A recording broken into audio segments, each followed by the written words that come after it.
بسم اللہ الرحمن الرحیم۔ السلام علیکم۔ بھیڑیا اور چیتا۔ آج بھیڑیا اور چیتا بہت خوش تھے کیونکہ بہت دن بعد انہیں میمنہ اکیلا ملا تھا، ورنہ اس کی ماں اس کی کڑی نگرانی کرتی تھی اور ہر وقت اس کے ساتھ رہتی تھی۔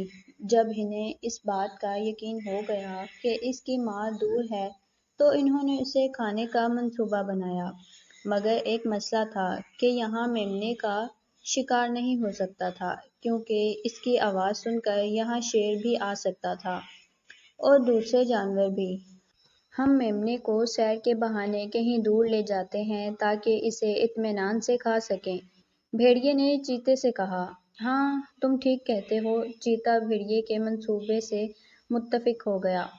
تو دونوں میمنے کے قریب گئے اور تب بھیڑیے نے مکاری سے کہا، اتنا پیارا بچہ اکیلا بور ہو رہا ہے، آؤ ہم تمہیں دوسرے جنگل کی سیر کروائیں۔ میمنے نے جب چیتے اور بھیڑیے کو دیکھا تو وہ ڈر گیا۔ ڈرو نہیں بچے، ہم تمہارے انکل ہیں اور تمہارا خیال بھی رکھیں گے، چیتا مصنوعی پیار سے بولا۔ تو میمنہ مان گیا اور ان کے ساتھ چلنے لگا۔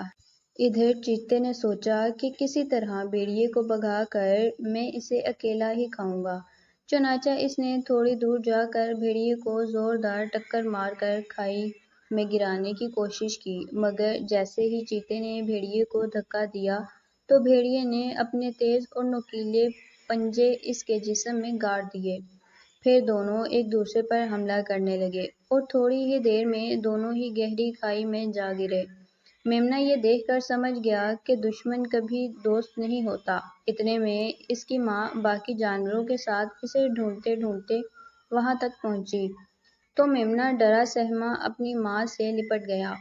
اس نے اسی وقت اپنی ماں سے وعدہ کیا کہ آئندہ میں کبھی کسی کے کہنے میں نہیں آؤں گا اور کبھی اپنے گھر سے دور نہیں جاؤں گا۔ یہ سن کر اس کی ماں نے اسے اپنے سینے سے لگا لیا۔ تو فرینڈز، اگر آپ کو یہ اسٹوری پسند آئی ہو تو لائک، شیئر اور سبسکرائب کرنا مت بھولیں۔ Thanks for watching. اللہ حافظ۔